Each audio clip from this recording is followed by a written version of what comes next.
Jesus first loved me and purchased my pardon on Calvary's tree. I love thee for wearing the thorns on thy brow.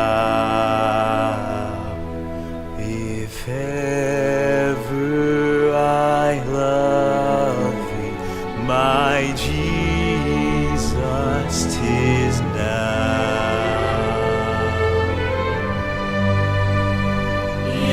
Dimensions of glory and endless delight, I'll ever adore thee in heaven so bright. I'll sing with the glittering crown on my brow. If ever I love thee, my Jesus, 'tis now.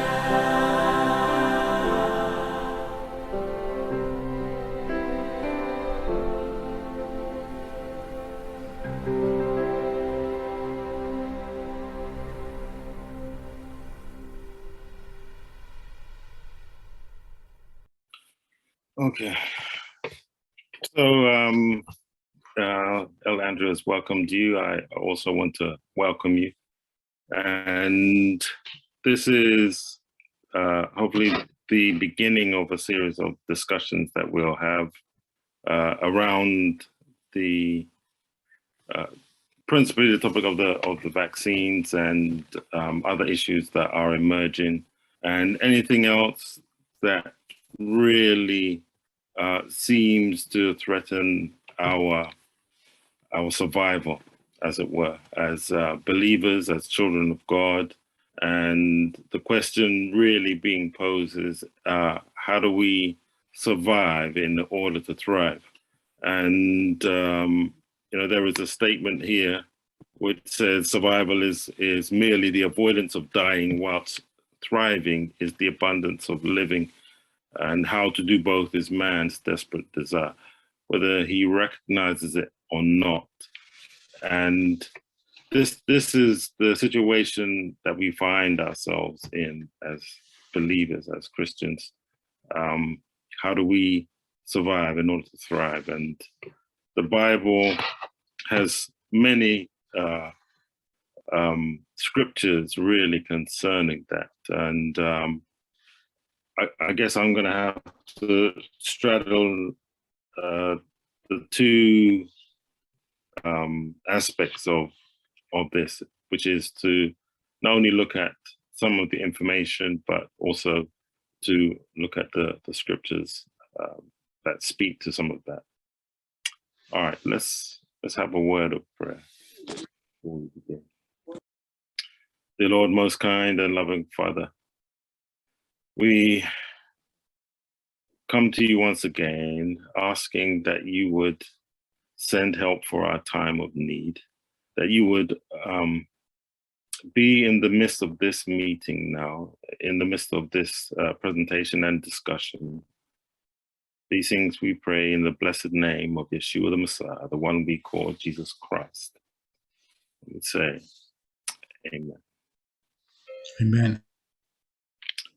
Okay, so this is my disclaimer at the moment. So there may be some information which may be unpleasant to hear. And this is really a second outing of really putting this program together. So I'm just going to, I only have a couple of presentations at the moment, and then we're going to open up the floor for discussion after I've gone through a couple of things. Okay. So there are several concerns that I've outlined here. There are still more, but I haven't got them all on here.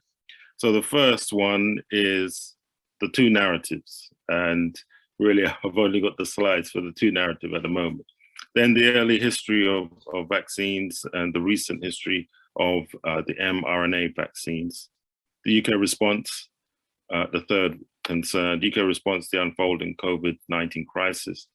4, the opening of the floodgates to animal direct human challenge trials. 5, the opening of the floodgates to greater disease. 6, the obstruction of all alternative medicines and therapeutics. And 7, hesitancy and resistance. So we're going to go through all of those this evening. Really, we're looking at the first aspect, which is really just to explore aspects of the narrative and to see what your thoughts are concerning that as well. Okay. So the two narratives, these are the narratives that are being told at the moment. So the vaccines are safe and effective, and taking them will protect you and the NHS. And the second one is not taking them may not only cause your own death, but damage the NHS and will expedite the spread of COVID-19 and its variants to others.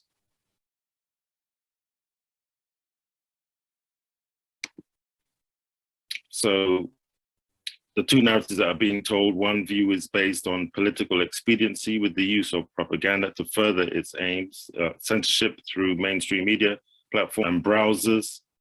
And the other is based on an awareness of suppressed data, and those who are hesitant are wary to lend support to the government's mandate to roll out vaccines en masse. Experimental mRNA vaccines upon the UK population.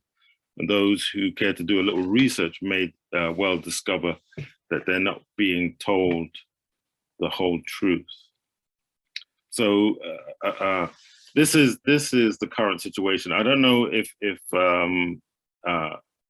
you have thoughts on this right now, and you can ask a question if you will, if you wish to. As I continue. So if you have a question, you can put it in the chat, and the elder will be able to recognize that, and he can bring it to attention, and then it can be put out to for response as well. So I myself don't have all the answers. All right. So from essentially from the beginning of this crisis, there have been many issues, many concerns that have been raised by individuals and concerning this. And in this understanding of the two narrative, one seems to be the broad way, and another seems to be the narrow way. And those who are refusing seem to be the ones who are on the narrow way, as it were, because, according to the government statistics, there's about 5 million people who are hesitant, and most of the population, up to 75%, have been vaccinated, even though there has been some reluctance in taking up the second and the booster as well. So the question really is, are we on the broad way or are we on the narrow way? And those who are hesitant, are they being selfish? Are they obstructing the idea of herd immunity that would protect the whole of the country? And so there's lots of data that is out there that suggests that well, maybe it's the fact that so many people are being are vaccinated, that there is this increase in infections going on, and maybe if not so many people were vaccinated, then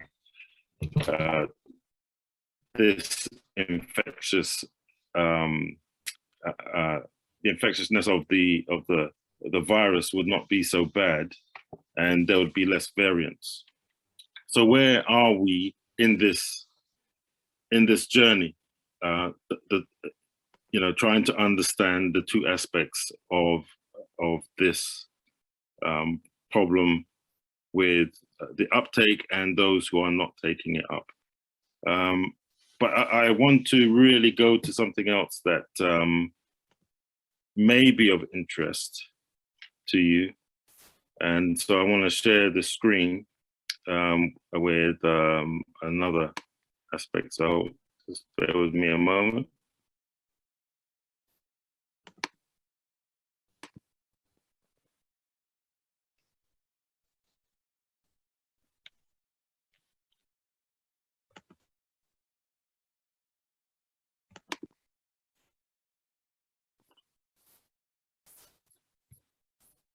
Because I haven't got it all on the slide, I have to go to the particular website. So I want to just give you an idea.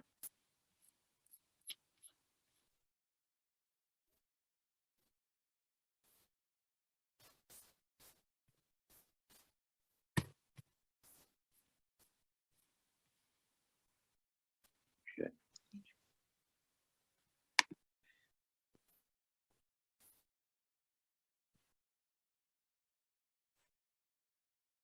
So I got the right one.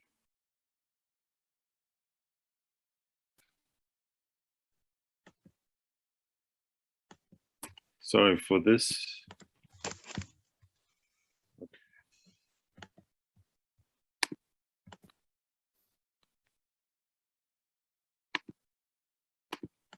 Can you see this? All right. So I think I may have shared the wrong one. Hold on. I have so many open. Trying to find the right one becomes a bit of a problem. All right.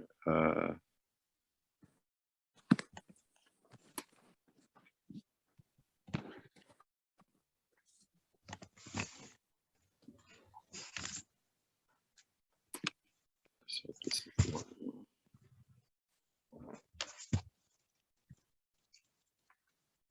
So I could have this done a bit more smoother.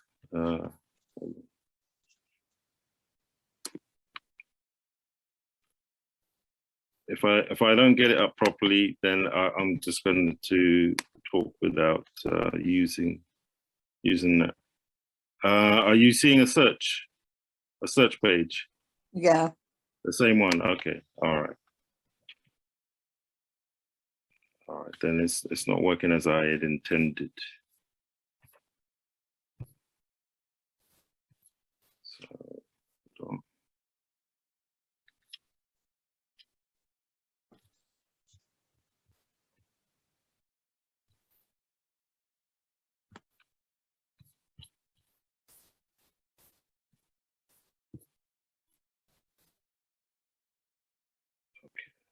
try one more time.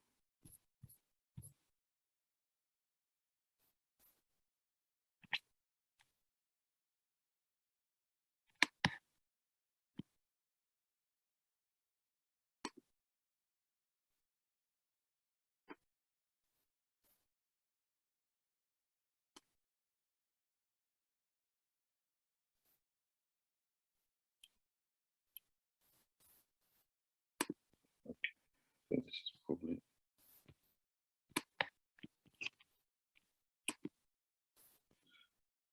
Okay.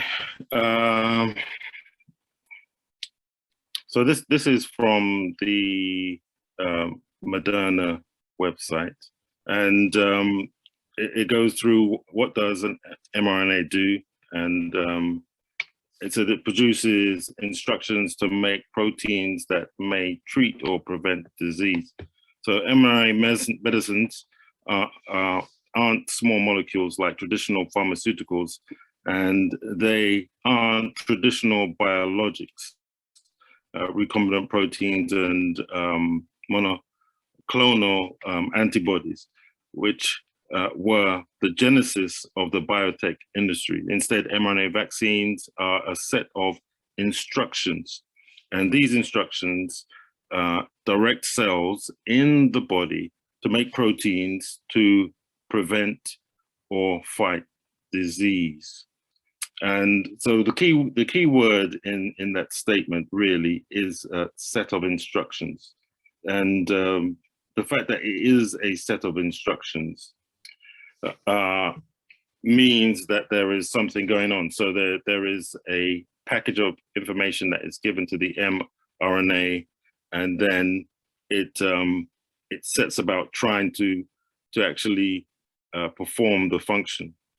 And so here we see the double helix strand, and then the parent DNA, and then the RNA. So the RNA is what is given instructions. And so because I haven't been able to bring up the other articles, I'm still putting together the presentation. But I do have the articles that show the research and state clearly that there is a machine code. So the DNA is based on 4 characters, 4 letters, and that seems like a code in itself, and which allowed the human genome to be mapped. And so what they have worked out now is that they're able to use that code just like machine code. And so if you've ever had the experience of programming, the base programming of any computer is machine code, whether it's hexadecimal or binary. And so you can actually create a sequence, just like you are writing a letter. So you have a sequence of steps or instructions that you would submit to a program. And when you submit that, it will carry out the instructions. So this is what is happening with the RNA. They actually have an application where they can put in sequences. They can describe what the steps that they want to be performed, and then the program will produce the DNA sequence that will go into the RNA. So they can build essentially, this protein for the RNA, and it goes out and it will perform the program that has been created for it. And so this is what's happening with the RNA, and then it moves across to produce the proteins, and these proteins essentially assemble in the way that they have been programmed. So essentially, with the mRNA vaccines or this technology, they can create, well, cause it to do anything basically that they want to do. And so there are a number of things. I saw one once with a lady. It's so good. So there are a number of things they're able to do now. So Stanford, in one of their articles by Sebastian Anthony, so Stanford University creates biological transistors, the final step towards computers inside living cells, it says. So the bioengineers at Stanford University have created the first biological transistor made from genetic materials, DNA and RNA, dubbed the transcriptor. This biological transistor is the final component required to build biological computers that operate inside living cells. So we are now tantalizingly close, they say, to biological computers that can detect and change in a cell's environment, store a record of that change in memory made of DNA, and then trigger some kind of response, say commanding a cell to stop producing insulin or to self-instruct if cancer is detected. So this is just one article, and it shows how they go about doing that. So they have a transistor, and the next one is where they are using, I mean, all of this is done through CRISPR technology. So CRISPR is used to build also a dual core computer inside human cells. So this is an article by Stephen Emmett, and it says the CRISPR gene editing system is usually known for helping scientists treat genetic diseases, but the technology has a whole range of possible uses in synthetic biology too. So now researchers at ETH Zurich have used CRISPR to build functional biocomputers inside human cells. Okay, as powerful as modern computers are, nature bested us long ago. Living organisms could be thought of as computers already. Their cells act like logic gates, taking input from the outside world, processing it, and responding with certain metabolic processes. The human body itself is a large computer, says Martin Fussenegger, lead researcher of the study. Its metabolism has drawn on the computing power of trillions of cells since time immemorial. And in contrast to a technical supercomputer, this large computer needs just a slice of bread for energy. So tapping into these natural processes to build logic circuits is a key goal of synthetic biology. When Mrna described their technology as basically using a set of instructions, they are literally talking about this kind of technology where they can design, and it is storing information, just like this article suggests, and it's able to give instructions and command it to do certain things in the body. So this is a technology which has been used many times before. Let me just come out of this. So I want to take you to another reference. So that there has been question about whether or not, not whether or not COVID-19 is real. We know that it's you know, a disease that has been going around the world and that many people have been affected by it. And but one could say that there was a lot of conspiracy concerning its origin. And Dr. Fauci, the lead doctor advising the United States president on the crisis and the nature of the virus, how it came into being, and the question of whether it came from Wuhan or not. You know, right now he is being investigated, and a number of senators are questioning him concerning what they call the gain of function research. The gain of function research is to take something from nature, from animals and so forth, these viruses, and to increase the transmissibility of them to human beings. And the basis of this is to get ahead of diseases or of pandemics and so forth. So he's denied that that kind of research was being done. So really, I want to take you to a particular document, just to to share that with you. And I mean, later on, I can have handouts if they are needed. So you can see this, yeah?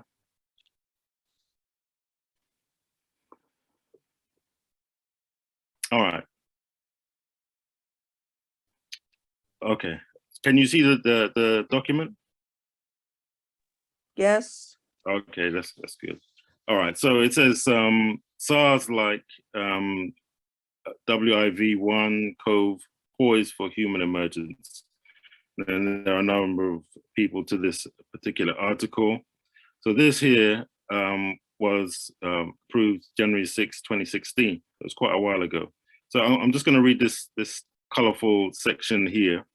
So the outbreaks from zoonotic sources, essentially animals, represent a threat to both human disease as well as the global economy, despite a wealth of metagenomic studies, methods to leverage these data sets to identify future threats to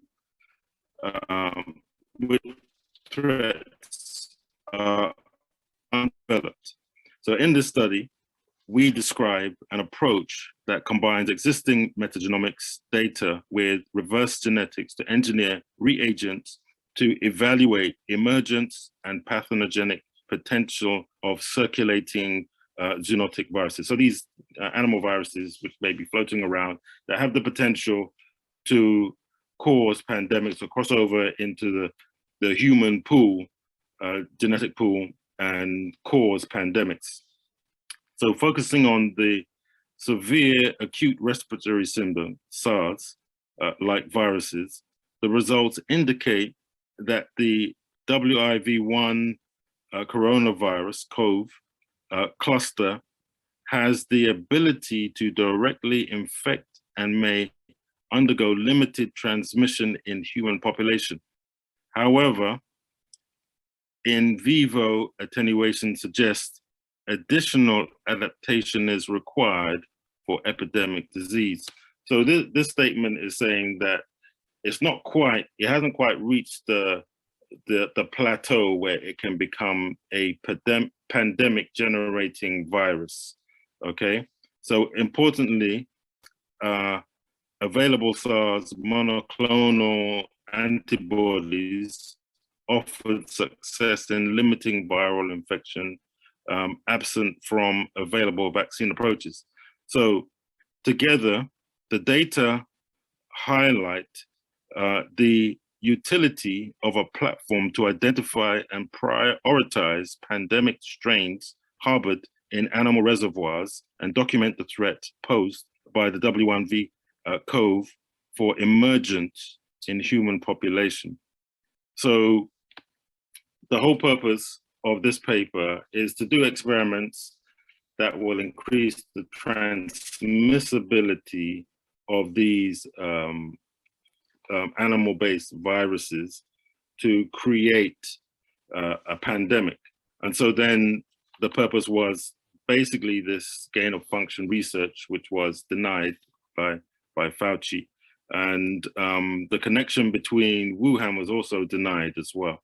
So I'm just going to the end, just to, because there's another section which I've outlined.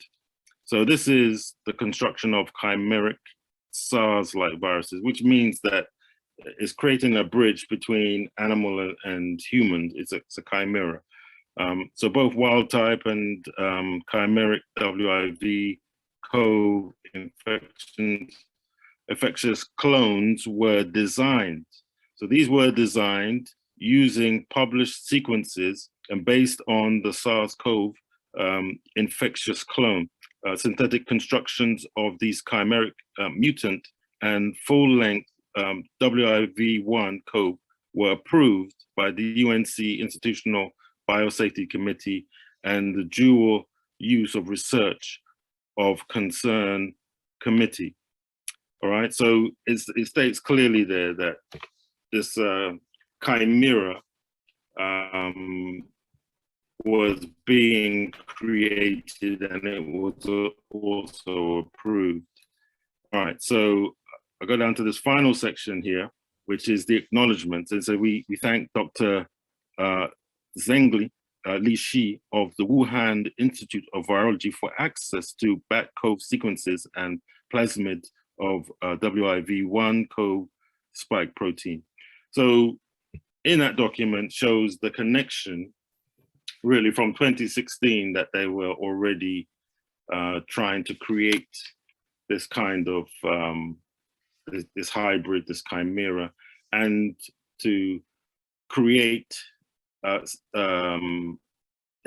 strain that would be able to infect, as that that first reading showed. That so this is a document essentially that is a smoking gun, really, that kind of shows that there was this connection, there was this intent to create that with the function to get ahead of it, to get ahead of pandemics. But in the process, they created something that would cause a pandemic.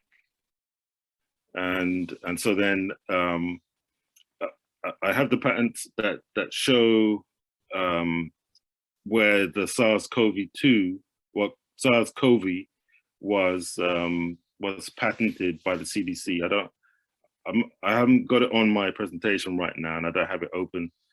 But the patent is for the sequencing of the virus, and also for the antivirus as well. So there are two main patents. So one is actually for the virus itself, which the SARS-CoV-2 is based on the same genetic framework of the SARS-CoV.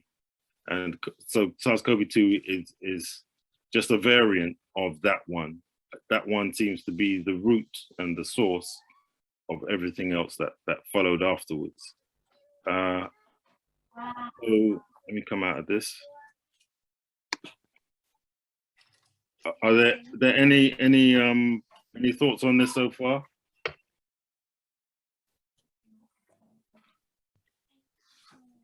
So there's much more information that I could share, but I don't want to overload you this evening. I just want to take on board what I've shown you thus far, and we can explore this aspect of Hello? Was someone saying something?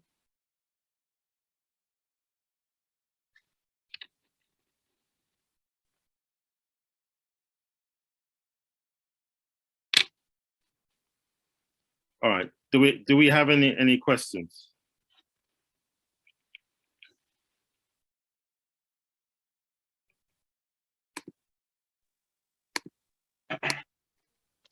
Yes, one question, Pastor.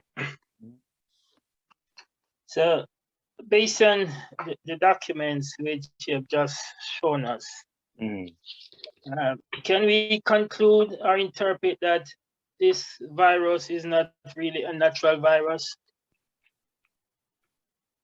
Well, yeah, this is what the evidence is showing, that that it's not natural, that it has a foundation that that suggests that it was created.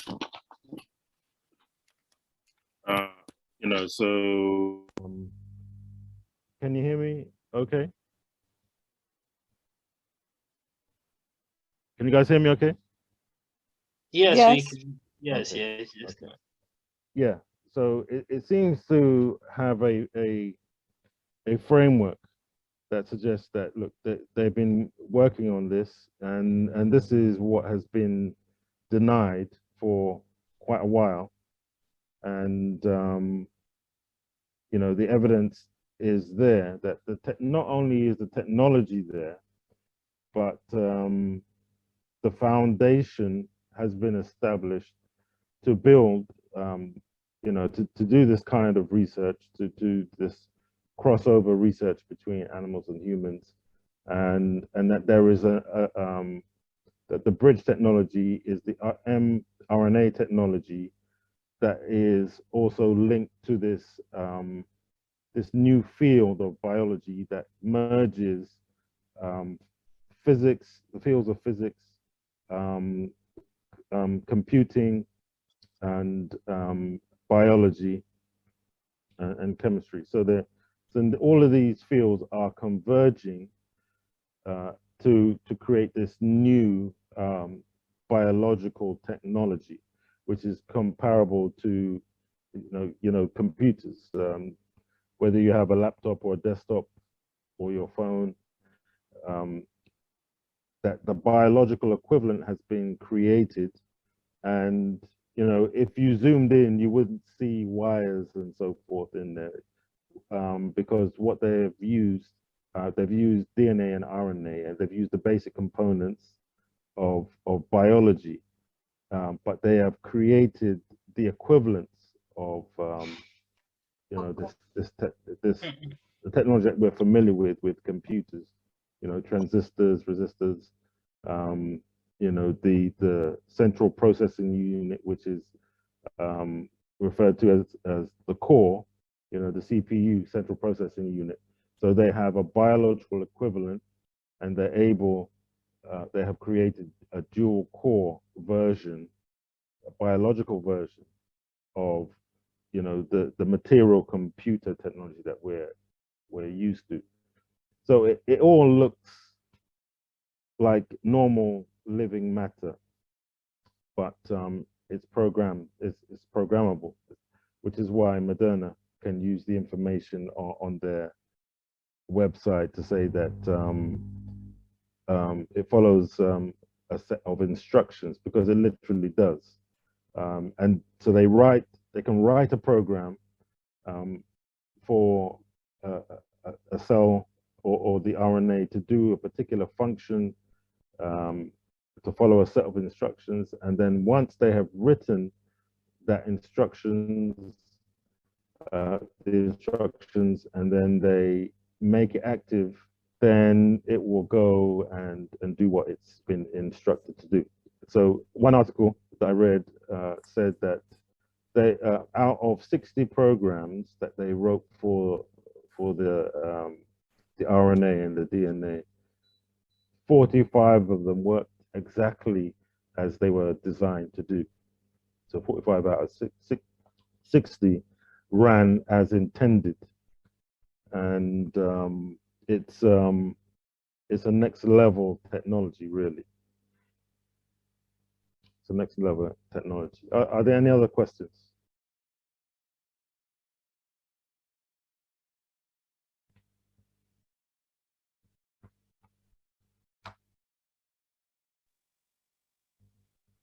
Pastor.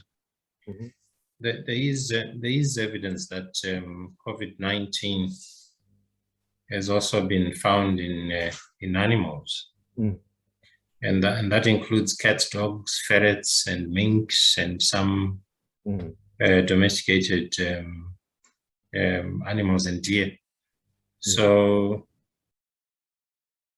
it is a difficult one to say that. It's not a zoonosis that probably jumped from animals to humans. The problem we have is this: the origin of this virus, where it has been documented, there is no transparency whatsoever with the first cases, with the lab information. The World Health Organization has tried to get stuff from China, and they can't get stuff from China. All they could get was a virus specimen. That's all they could get. They can't get into the records. They can't get into the autopsies. They can't get into the food markets either. This is the other problem. So when we have a situation like that, it gets really difficult for the whole world. It's selfishness on part of the Chinese not to give this kind of knowledge to the world, because it's a public health problem. It's a global health problem. But they have not been forthcoming with any details, and this is where the whole problem is. So the rest of the world is working on virus specimen samples that they've had to deal with. The origins of it, we know very well that there's a lot of consumption of wild meat in China, snakes, millipedes, you name it, they eat anything. And this is how things that are normally found in animals end up in human beings. Consumption of unclean meat. We see this, we've seen this with HIV, we've seen this with the Ebola virus, deadly, deadly things. They've come from animals. The problem with COVID-19 is that there is no transparency whatsoever with the origins of this problem. And they will not let the public health people, CDC, UN, anybody, they will not let them have the stuff. This is where the problem is. So it is a very difficult and helpless situation. Yeah, I mean, yeah, I hear what you're saying. It is a difficult one, and yeah, China has been very protective of its information. But what we have seen, really, I don't like to quote stuff without having the evidence or showing you the evidence, because I don't want it to be, classed as conspiracy or, baseless or factless. But from what I've seen, some of the other patents, they go back to really 2000, 2003, 4. These particular ones that are looking at the SARS-CoV and the patenting of it. The CDC was seeking a patent way before 2003, and when it discovered something, when we had the MERS and the other ones, other animal outbreaks earlier, they wanted to patent the virus itself, the COVID virus, and the patent office would not allow them to patent. They say you can't patent nature, and so then began a series of research where they were, trying to create these chimeras and create a bridge, and for the purposes, as they said at the time, is to get ahead of the pandemic. But there's also the aspect of biowarfare, and so Mrna is linked with DARPA. So I mean, that's something that I wanted to get into next time. So because there is motive aside from China. So China may be the scapegoat, but China may also have had their own agenda. So with the claims that have been made against Fauci, who was the head of the NIH at the time, when Obama was in office, this gain of function research was being done. Obama shut it down, and then it's alleged that Fauci now, he outsourced this research to the Wuhan lab in China, but not directly, indirectly through other organizations. He funded the research. The document that I showed you, where it showed the emergence of the SARS-like virus that was ready for human emergence, that showed in the acknowledgement that there was a link to Wuhan, and that's just in 2016, but patents were lodged earlier than that, so between 2003 and 2004. So these are US patents, right? So what's alleged is that there is a connection between the States and China, and that that there was an underhand way of doing this research.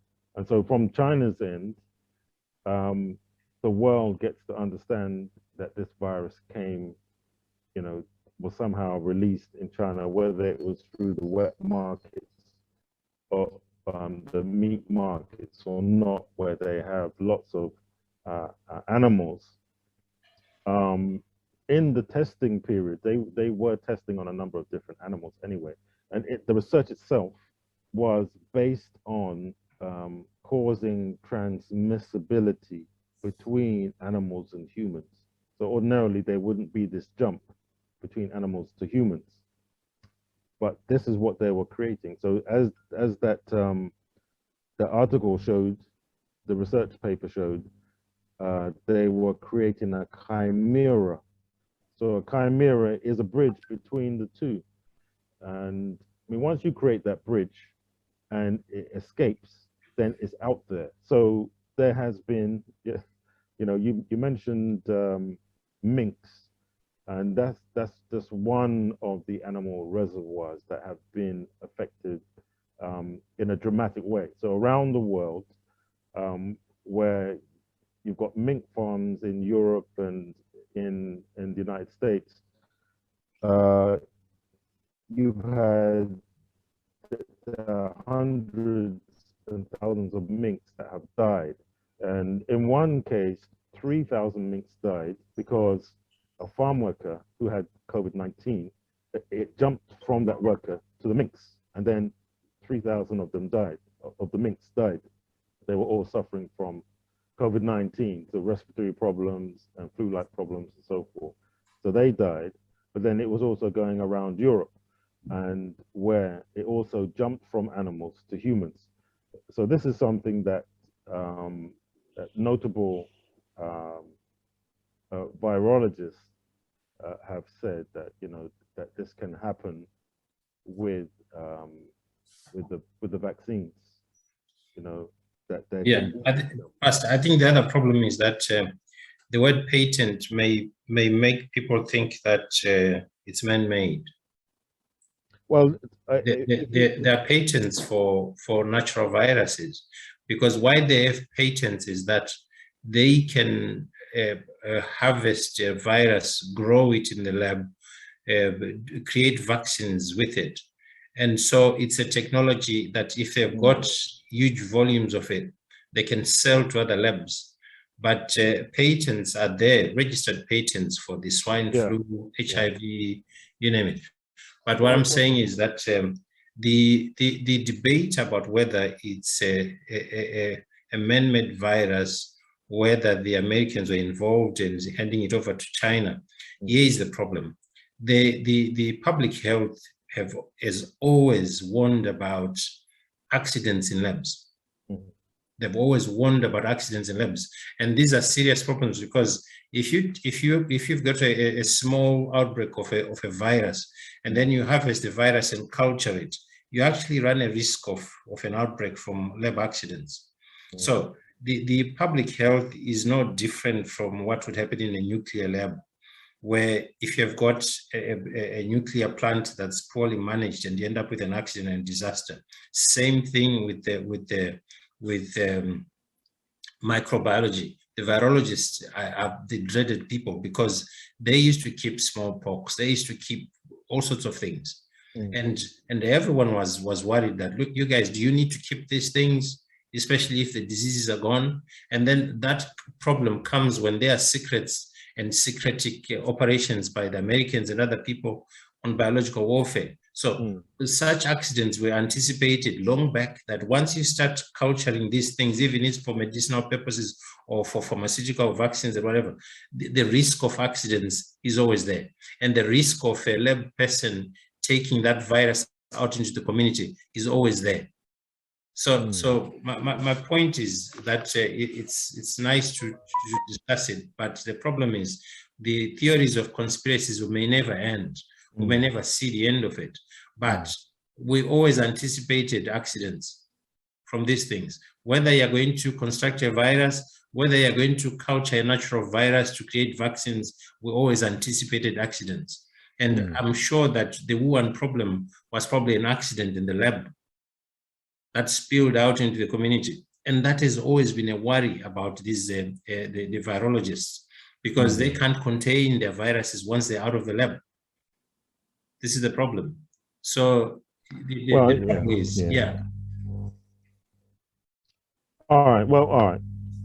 I mean, I hear you saying, all right, with regards to patents essentially you can only patent something if there is an inventive step. So there has to be a new inventive step, whether it's mechanical or so forth.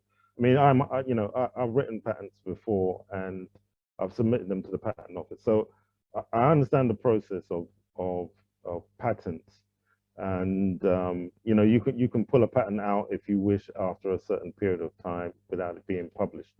But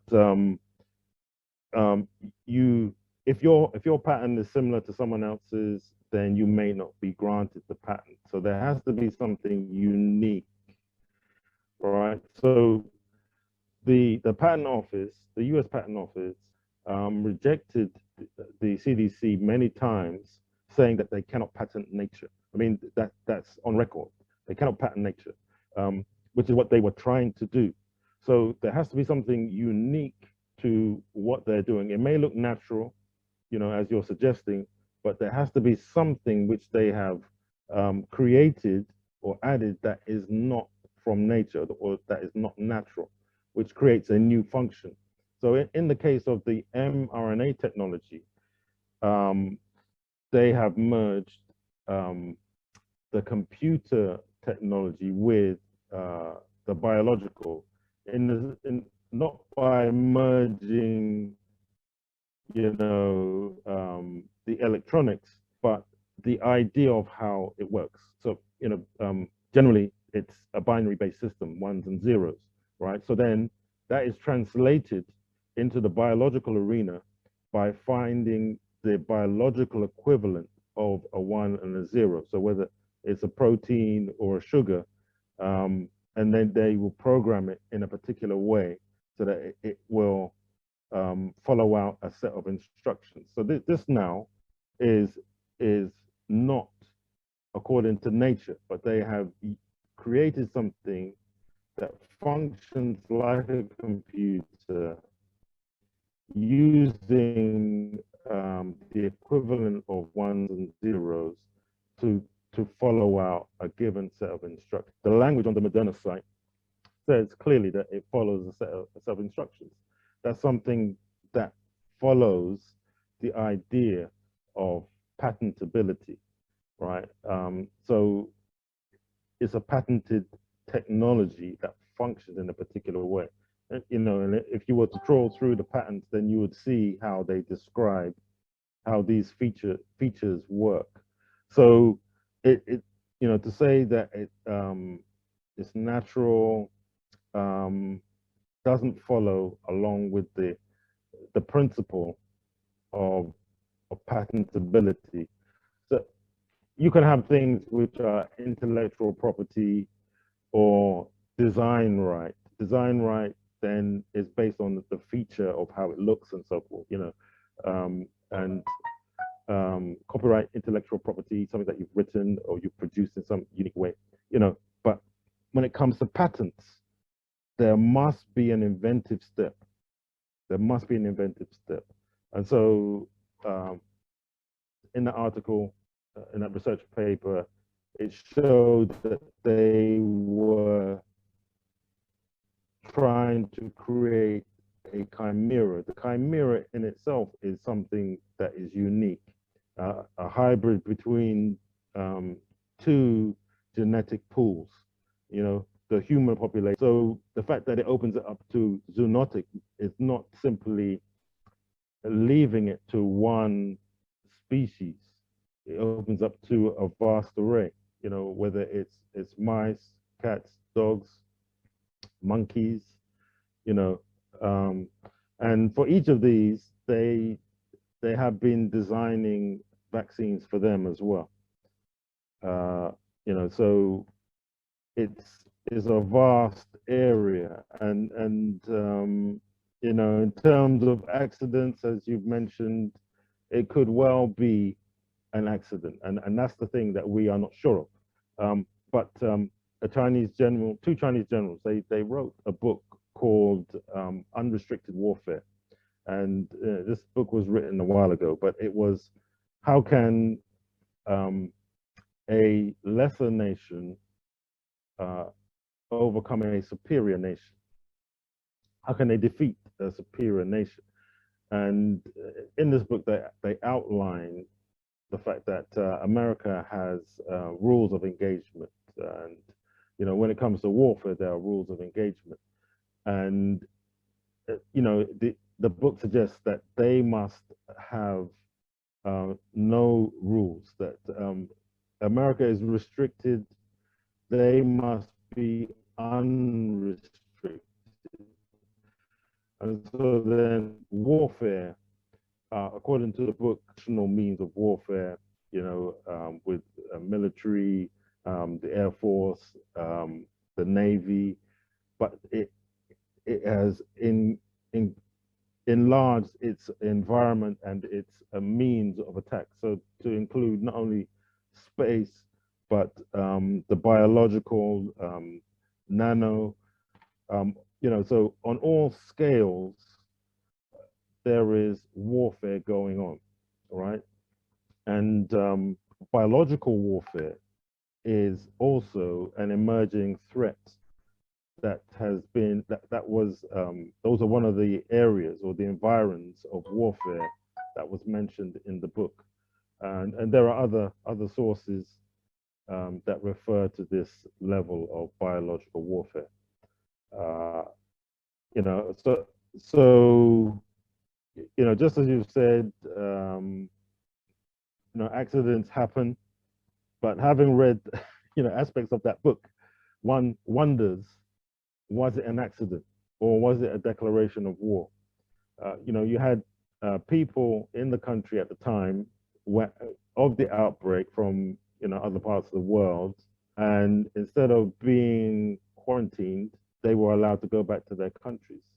You know, if you quarantine people, then you contain the outbreak, right? But no one was quarantined, and they were allowed to go back to their country. Essentially, one could say they were like time bombs being sent back to their own country. And then China follows up with selling PPE to the world. You know, it's questionable. It's questionable. You know, but where do we stand in this situation as Christians? You know, who are we leaning on? You know, who are we trusting in? What narrative are we following? You know, these are questions that we have to answer for ourselves, and we need to trust in God for everything, and we need to put everything to God, you know, to make wise choices, wise decisions. But this is where we are, and we're in this place where there are stories and narratives being told, and we're not necessarily sure which one is true. You know, where do we go from here? Who do we trust? Are there any other questions?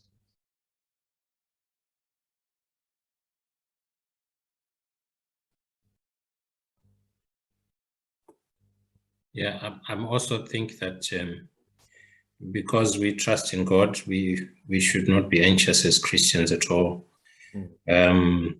For those who've taken the vaccine and those who've chosen not to take the vaccine, the trust is in God. So I just think that we ought to depend on Him in every sense. So we have to stop being restless about whether we're vaccinated or not, because we have surrendered everything to God, whether it threatens our livelihood or not. We just have to learn to trust the Lord about that. And this doesn't take God by surprise anyway. So God knows the beginning and the end of it. So I think that whatever stance we've taken with the best information that we have and the best decisions we can make, I think we can safely surrender to God and say, God, this is my opinion, this is what I think. Can you protect us? You know, whatever the situation is. Yeah. Well, this is the thing. You know, many people have taken the vaccines already. Many Christians, you know, many believers, and they've done so with goodwill and you know, for protection and so forth. Also to maintain their employment, you know, and they've had to wrestle with that that decision.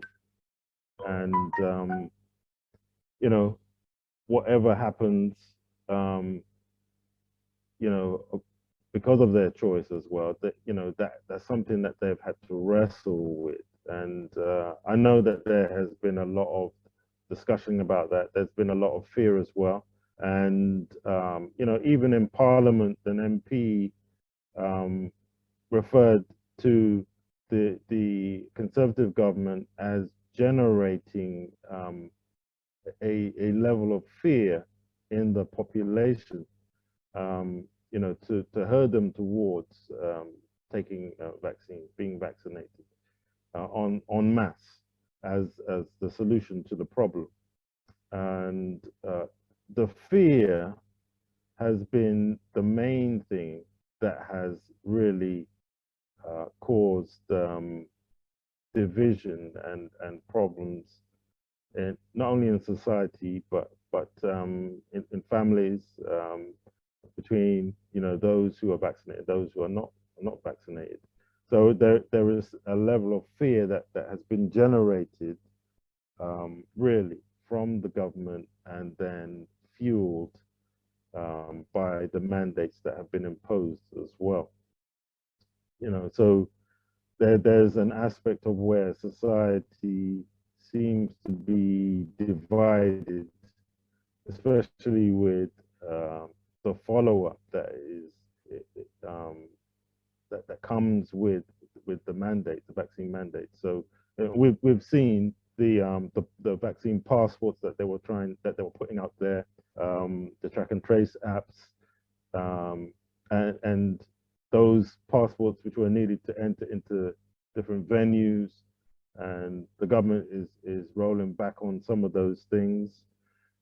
But then there was still what they had put on travelers, the need to not only be vaccinated or multiple tests, or you know, isolating for a period of time, you know, all of those things. The easing up has been for those who are vaccinated, but not necessarily for those who are unvaccinated. So the government is essentially still creating a two-tier system. And with the latest thing that is going on with the NHS for its own staff, you know, the requirements and their job tied to it is something really that that really goes against the Nuremberg Code. You know, it seems to be coercion, you know, because your employment, your livelihood is tied to taking a vaccine, and that in itself is there seems to be an ethical issue there, and that presents a problem for believers who don't want to take the vaccine, who believe in bodily autonomy and you know, freedom of choice and so forth, even though historically there has been a requirement for medical staff to be vaccinated, I think for hepatitis B and maybe others. But the nature of those vaccines have been different from this new technology. So with this new technology, they are new to being tested on humans, and this in itself creates a problem because of the speed in which they're being produced, and that there is no long-term data to fully advise individuals, concerning their long-term effectiveness. So, a lot of this information is on the government website, and they give you the information concerning it, and from the MHRA also outlines that information as well.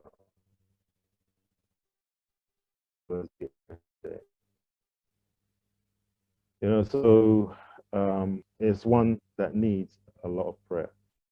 So I've only dealt with an aspect of what I hope to cover, and I'm looking to explore the rest of the issues, the concerns that I've outlined, and I didn't want to take up the time to go through the whole, all of the issues,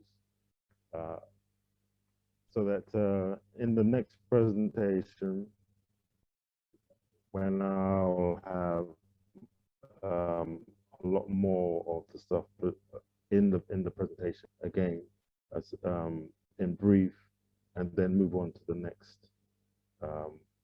next concern, and then we can explore that with questions. So, are there any other questions? Yeah, just a point. The mRNA vaccine research has been on since the 80s. The guy who started it, Richard Malone, actually started in 1988. The problem with him was that he didn't finish his PhD, and that was the problem, that he got discredited by a lot of people. But here's the problem. He fell out with his supervisor, left, and then the same faculty took on his research and started producing mRNA things. And so you then say to yourself, they've had this for so long, and then why does the world panic as if it's a new technology? It's not a new technology. It isn't. Yeah, it isn't. It's been since the 80s. Yeah. So I think the social media sometimes it's been out for quite a while. Yeah. Yeah, it's been out for quite a while. See that. So in order to answer this, it will bleed over into the next area, and so I wanted to contain it. So it's been used on soldiers in various vaccines before, so it does have a long history, but it has never been used en masse on humans, and the animal trials that this technology was being used on were not successful, right? So it hadn't reached approval for human use, and that really only came when the World Health Organization declared a pandemic, right? Britain itself had seen the COVID-19 virus, and they had downgraded it, and that was in March 2020. But once the World Health Organization had declared that a pandemic, then these things were, and it was only allowed through an emergency use protocol. So the emergency use protocol allowed it to be used on populations around the world when it hadn't generally received any approval from the CDC or the FDA. So they could only encourage people to take it, and incentivize the taking of that, but they could not impose it on people, you know. So you know, people took it of their free will because of the narrative that was being told. The narrative is that this is the only way to quash COVID-19, but you know, that really was not the case. There were other means, but those means were being denied. You know, because this narrative, this particular means of trying to control COVID-19, you know, to quash the pandemic. This was the means that was agreed to be used, and no other means was really allowed or being pushed. You know, so it's a difficult scenario that we find ourselves in when we are not allowed to use other means. We're not allowed to use other means that are effective. All right, someone raised their hand.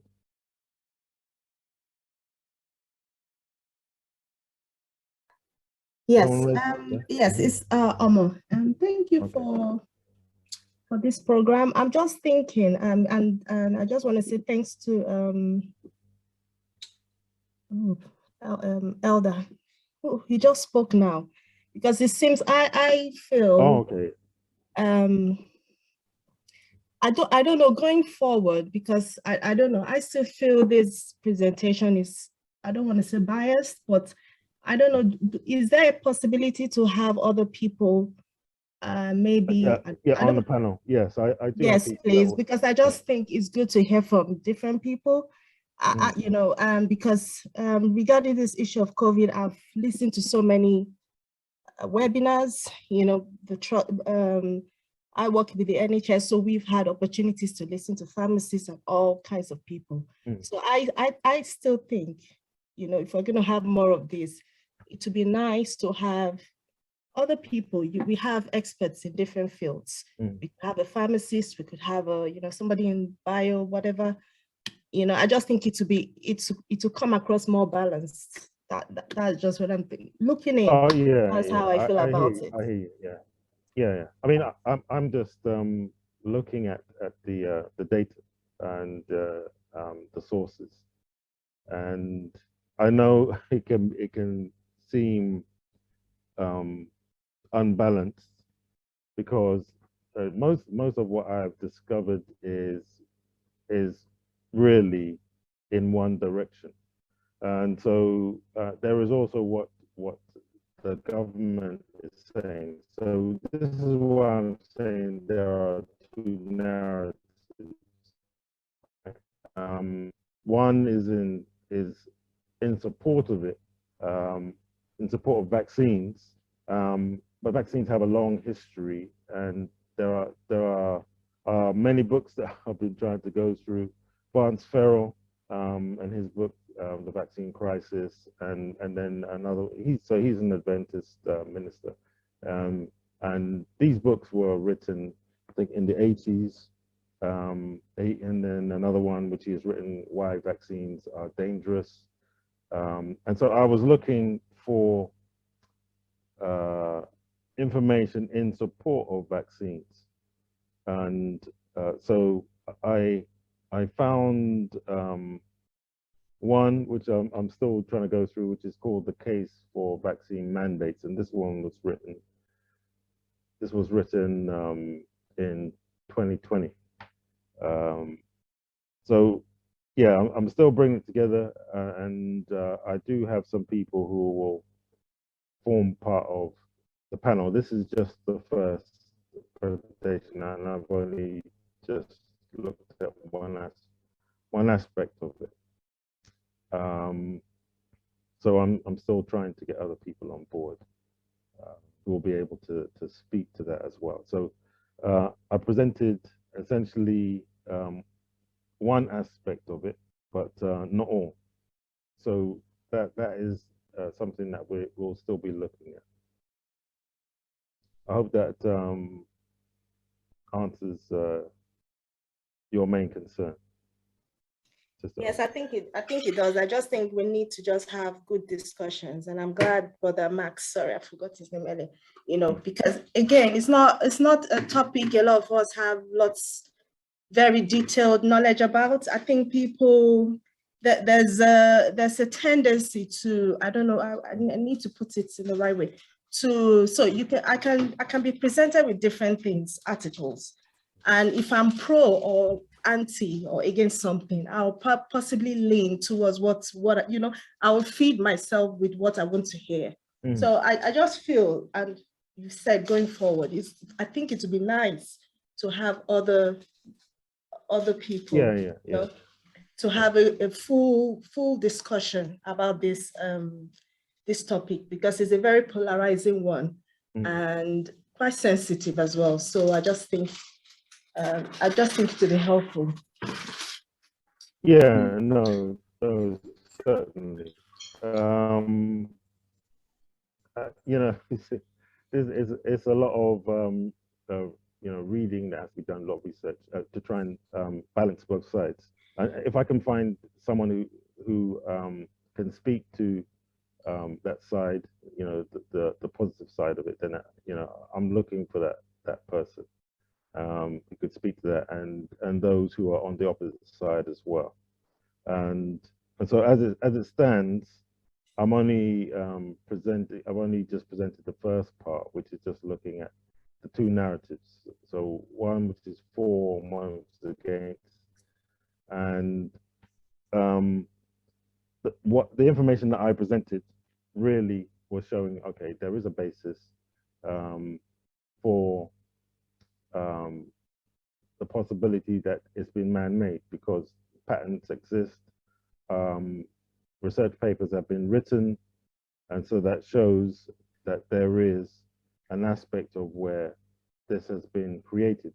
And so then to look at exploring why would someone create something like this,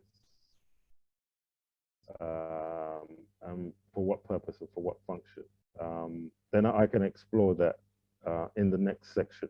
And you know, those people who will be on the panel could also speak to that as well, you know, whether they're for or against, you know, and to enlarge that. Yeah, I was going to say that some of the panic that I have seen with the and the rhetoric about the vaccine is that it's been rapidly developed. Yes, it has been. One of the things that they did was they removed all the patent systems, and they actually put a seamless flow between labs internationally. So people would not have to start from scratch when someone is on stage 5. And so that way it made things quick. And then if you want to have a picture of what this means, smallpox killed nearly 300 million people worldwide. And they took 154 years to develop smallpox vaccine, right? So if people want to argue this in the same lines and let COVID-19 ride out its natural nature or natural cycle without intervening, then you're looking at similar figures before you can come back and say, oh, can we start looking for a vaccine? Now, is it forgivable in a world that we think science is advanced? Because I think the bitterness is to do with where this vaccine is, this virus has come from. The virus, where it has come from, becomes immaterial because now people are sick. Whether it's man-made, whether it's crossover from animals, it becomes immaterial. But what we have now is a problem. And how do you deal with the problem? Do you deal with the knowledge that you have, or are you going to sit and let it ride out its natural course? How are you going to do that? You don't know the cycle. It's a new thing. So that's the other problem. Spanish flu came around and killed about 50 million people. And you know, COVID total has only been 16.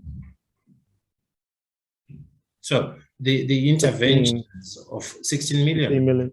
Yes. So yeah, but Spanish flu over what period of time? That was only in 1918, 1919. That's how aggressive it was. Oh, A couple of okay. years, yes. Okay. Early 20th century you're talking Yes. about. But, Smallpox was 1790s.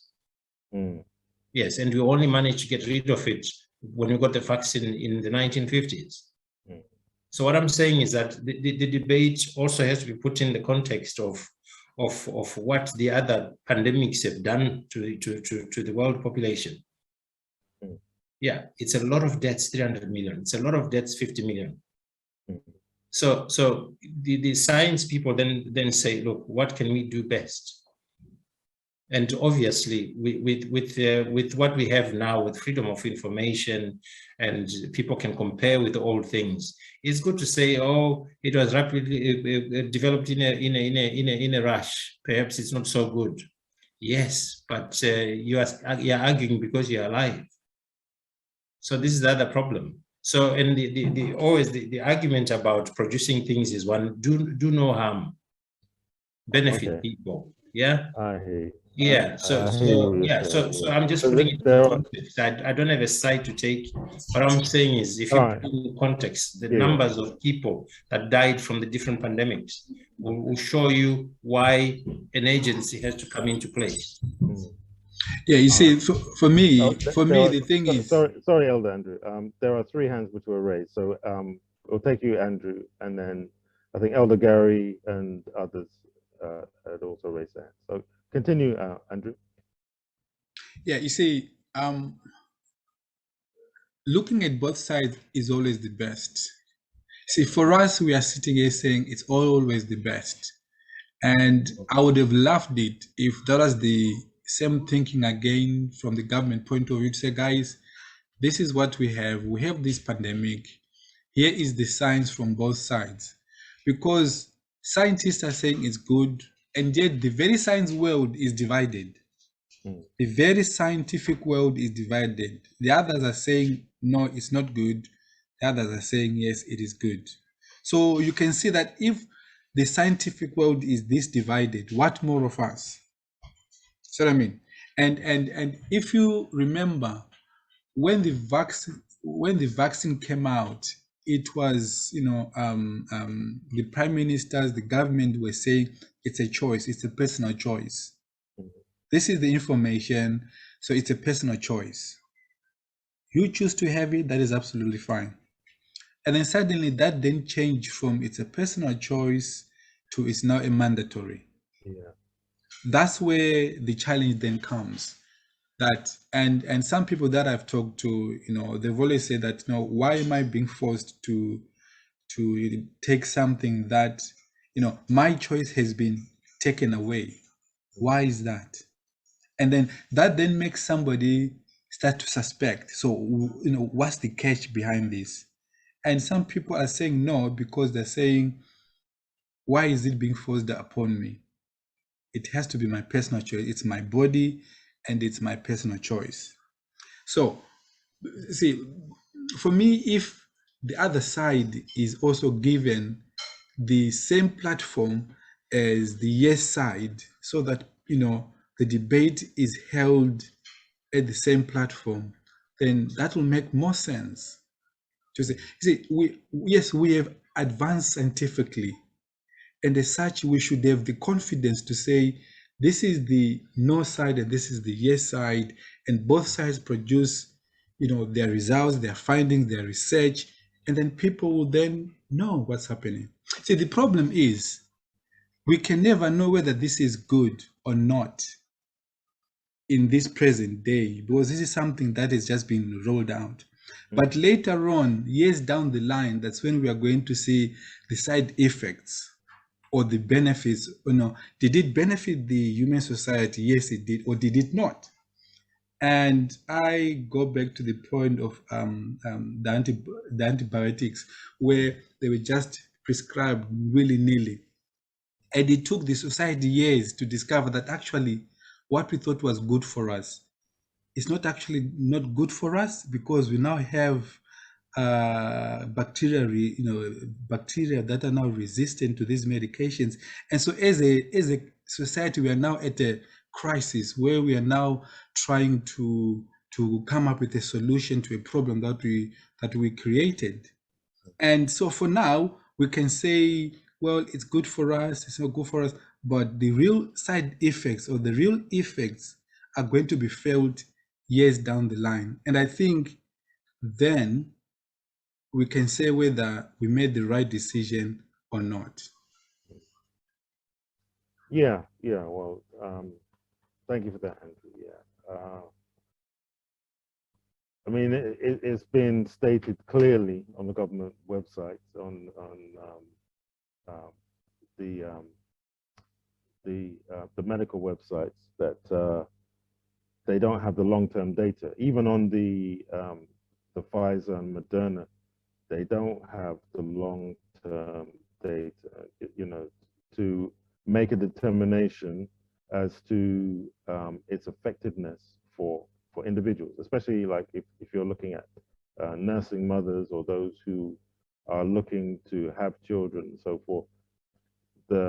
They've stated clearly that the long-term data is not there. They're saying it doesn't seem to pose a problem from some of the animal research that has been done, but the long-term data is not there. So then we don't know what how it affects certain individuals over a period of time, and no doubt after a period of time they will have that information, how it's affected in individuals, because the VAERS site is there, it's the CDC site for adverse events, which is recorded on that site, which represents 1% of how people have been affected. Not everyone goes onto the site, so you'd probably have to multiply that figure that you see on their website to get a more realistic representation of how society has been affected. So the VAERS site is important for seeing how certain vaccines affect people, and also the UK yellow card site as well, which also outlines the adverse events that people have experienced as well. So when you're looking at pure data, and then you make comparisons between this current vaccine and other ones, then you'll see that there is a stark difference, because it's new technology. It hasn't been fully tested for use on populations around the world, and its release for use really only serves the purpose of gathering data and seeing its effectiveness over a period of time. So that is the fundamental thing, is that, well, if we had long-term information to say how it will affect people, then people would have more confidence in taking vaccines in general. So it doesn't just apply to this one, but in vaccines in general, just that this one has been developed rapidly and well, under unusual circumstances. Gary, you had your hand up. Yes, I did. This is my concern. It's not so much with the virus, because there's no doubt that people are getting sick. But my concern is with the vaccination. Those who take it and those who wish not to take it, yes, it's their choice. Because in this country and in the Western world, we love to promote freedom of choice. But why is it that those who chose not to take it or refuse to take it, why should they be in the crosshair? Why should you be penalized if you refuse to take something within your body, which you feel or think won't benefit you. Mm. And if you somehow not so much for it, why, if you say anything, you are considered to be giving misinformation? Mm. So if the government and if NHS is so confident that this vaccination is beneficial and it's helpful and it's good, why don't they publish what percentage of people is in the hospital who are getting sick, who are vaccinated, compared with those who are not vaccinated and in hospital? Why can't they do that to show or to prove, yes, then this is good, rather than threatening those who say, I'm not so sure if I want it. You know, why even your very livelihood should be at stake? Why should your freedom of traveling, using transportation should be at stake if you refuse, or if you think twice, say, you know, I'm not quite sure, you know, I want this thing in my body. So that's really my concern. I hear that. Yeah, the response seems to be inordinate and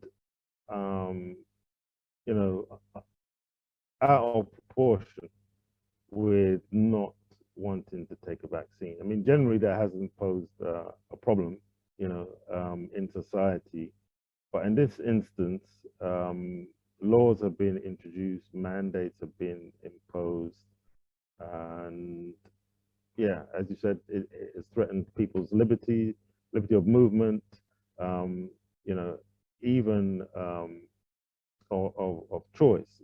Choice is being threatened as well, especially for the NHS workers at the moment.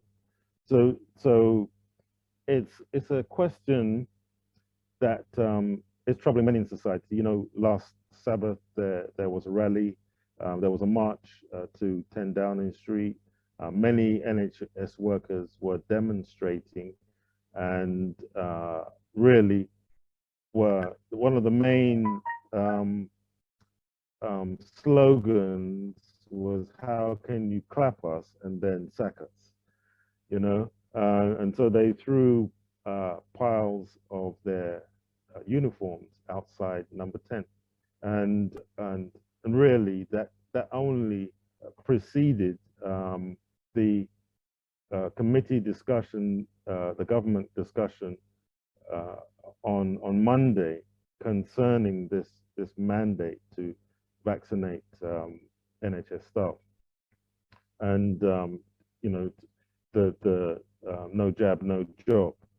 And so in this committee, there were a number of MPs who discussed the issue, and they gave their concerns. The thing is, all of the MPs said, look, we are for vaccines. We're for vaccines. We are fully vaccinated and boosted, and we're for it. But many of our constituencies, you know, are not happy with the mandate to impose this upon people. And then they were looking at the potential loss of NHS staff, which is up to 70,000 in one instance, 100,000 another. So the total that they were estimating was approximating up to 170,000 people potentially to be sacked from the NHS, which would create a crisis. Just this week, I saw that on the government website, they were introducing these health visas, where you can come into the UK through a health visa. So you can go straight into employment within the NHS essentially. So if you have skills in the area, any part of the world, you can come into the UK that way. I see another hand, that there are 4 hands at the moment. So we have Pam, and then Sylvanus, main user. I'm not sure who you are. If that's you, Andrew, I'm not sure. That's me, Sister Olive. Main user, Sister Olive. Oh, okay, so all right. So Pam, Sylvanus, and then we'll have you, Sister Olive, and then Max. Okay. Hi, Pastor. Thanks. All right. My concern is twofold, and Brother Gary dealt with the first one, which is the response to not taking a vaccine is really not proportionate. And yeah, so I won't go over that again because Brother Gary went through that. But it just strikes me as odd that, you know, Brother Max outlined the different types of flus and viruses that we had in the past, really huge death tolls as well. And those type of things were not put in effect. You know, vaccines weren't forced on people or their civil liberties stopped. So yeah, it's just interesting. But the other thing is that's a concern is the testing kits. And the testing kits, as you all know, has the bud that you put in your nose or the back of your throat. And when you read the packaging to that, it actually has ethylene oxide in it, which has carcinogenic properties. And to me, that's a concern because our children are being tested at school. Well, my grandkids are not because I've opted out, but I don't know if people even know that. And a lot of this is around the fact that people are not clear, the information isn't clear, as Sister Omo said. Sometimes it's very one-sided and people just don't even know what to do. But, you know, to know that something has ethylene oxide in that does have that type of property and be asking our children to test every other day, that is regular use.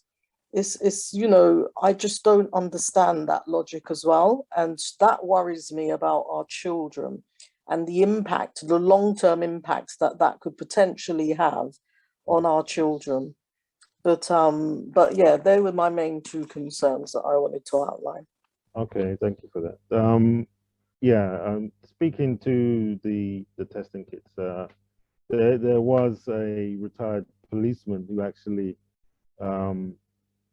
levied a charge against an MP who was ordering, I think this was in Liverpool, he was ordering these test kits in, which were coming from China, and he cited the fact that there was ethylene oxide and other materials that were harmful to the human body, and he basically registered a charge against the MP for the MP to be taken to court concerning that. He also registered the fact that he considered it to be bioterrorism, and that's also been registered in a letter by a number of lawyers, a team of people and doctors, taking the UK government to court, you know, to the World Court, you know, concerning what they consider to be threats to the UK population. All right, so we have Sylvanus.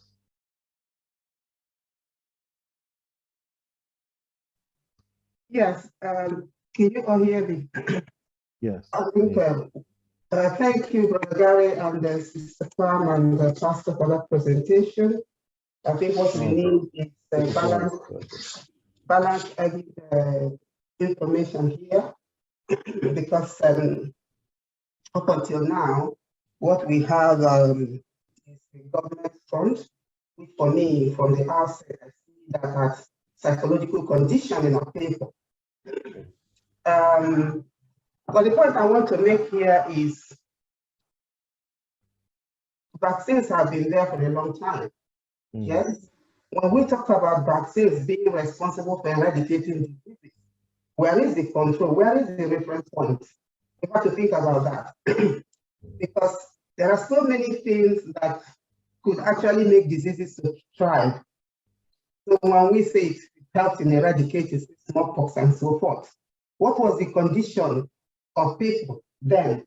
Their living conditions, other aspects that, other things that impacted their lives. Were those taken into consideration in making that, coming up with the outcome that they had? They're saying that vaccines help. in eradicating it? That's the question there. So before we take that and run with it, let's think about the fact that we see that up until the point that smallpox or whatever was eradicated, there has been improvements in the standard of living of people as well. Yes? So these need to be taken into consideration. How did this impact the survival of people? Then, the other issue for me, which is something I've always asked, is I don't think that anybody really, most people are not, who are saying they're not taking it, they're not anti-vaccine. If you ask them, they have taken vaccines before. Oh, yeah. You see? They've taken vaccines, but we know from the outset, when this news broke, the front has always been, we are not going to be safe until the vaccine is available. So it's already, people have been conditioned, it's either vaccine or nothing. People will, I think it's really worrying that the governments are willing for people to die except you take the vaccine. When there are other things that could be used, when has that been done other than this very COVID situation? Yes? Even if you want to use your money to get that, they blocked it, or they've made that very other option so difficult that in this case, when this started, I've said this so many times, you go to your doctor or you take a test, that carcinogenic one too that Sister Pam just said, and you're positive. They tell you to go home, and they know the stages of the progression of this illness. They tell you to go home and lock yourself up until you get worse. Then you come to the hospital, right? What sort of management of illness is that? Well, that's another question that probably somebody will answer for us here. Yeah. But most importantly, really, is about choice. People have to make their decisions as to whether I want it or not to want it. All the other vaccines that have been said, or if you are traveling to another country, you take all of these medications, you take it to protect yourself. You don't go telling all the other people, you take your own, I'm taking mine, because I'm coming. This whole thing has been turned on its head because of the propaganda that is going out there within all the governments of the world. Any other dissenting voices that are dissenting, they push it. So why? The question is why?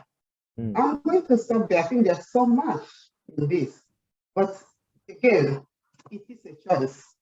Yeah. Anybody that wants to take, you take it based on the research you have done, you take it. And the government should equally allow those who do not want to, not to. Yeah, well, thank you, Sister Florence. I think you highlighted an important point there. So many of us have been vaccinated in the past, so we've taken all the vaccines and so forth, but this one has posed questions in people's minds, and so then the word that is used is vaccine hesitancy. It's not as if they haven't had vaccines before, but they are hesitant about taking this particular one, and that they're not fully convinced. I mean that's the real issue.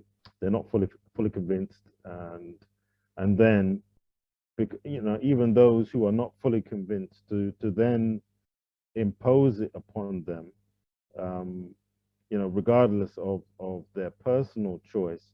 That is where the ethical lines are blurred, and it also becomes a problem for Christians who believe, well, I'm really it's a matter of conscience for me, and I prayed about it and so forth, and I don't believe it's the right move for me. But the church's position doesn't seem to support their choice not to take it, and this is where the problem comes, because the General Conference believe in this sensible use of vaccines. So because they have made that statement, those who are placed in a situation of conscience and and belief, they believe fundamentally that is something that they don't believe is right for them, then the church doesn't support it. So in this recent document from the Welsh advisory, if I can find it, then I'll read it to you if I can find it quickly. But it makes, okay, I think I've got it. All right. So there's a statement that is made in this document. So I'll just tell you what the document is. Let me just get to the first page. So this is COVID-19 Moral and Ethical Advisory Group Wales meeting. This is the 10th of December 2020. So they make this statement where they say, from a Christian perspective, medicine is not unchristian. And then it comes to another point further down where it says, exception for faith groups exist if a link can be proven between religious beliefs in opposition to the vaccine. The message, so then their response, the message needs to be clear. This is a routine health intervention, not a major medical invasive procedure. So, so the part where an exception can be made for faith groups if they can prove, according to their religious belief, that it's against their religious beliefs. But if the organization itself is in support of that, then you can't stand on the foundation of religious belief, because your organization itself is promoting the safe, the safe and the sensible use of vaccines. All right, main user, Sister Olive. Yes, thank you, Pastor, for the research and info that you've given us. There has been a lot of information circulating ever since this pandemic started about what is real and what is true and what is happening. And people are, I think, at a stage where they were confused as to, because we weren't hearing the truth. We don't know what the truth is. And some of your fact finding that you read out to us tonight has cemented the things that some of us were thinking, that it was a man-made thing. And that's the basis on which some people have made their decision that they're not going to take the vaccine. And also the fact that they are making a lot of money out of this pandemic. They're making a lot of money out of it. People who are traveling have to come back and stay in a hotel for nearly £2,000 to isolate. The test that you have to send off for is something like £80 upwards. Why is all of this money making thing happening when we're in a pandemic? We also hearing that that someone in the government has made millions out of making those special masks. And I'm not going to start calling names now, but the two people are benefiting greatly from this amount of money. Now, as far as I can see, I see it as one, a money-making thing, another one as scaring people to death, Of course, people have died from it. And Brother Max, what Brother Max says, 16 million, which is a fraction of what happened to the earlier pandemics. But 16 million is a lot of people. Well, You know, it's a lot of people. yeah. And Within a short period of time. now we're talking about, we're now at thought that we were coming out of it, only to hear that every Tom, Dick, and Harry is getting COVID.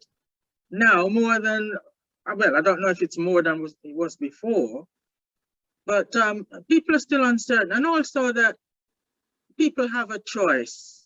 People should have a choice. People should be able to say, yes, I don't want that.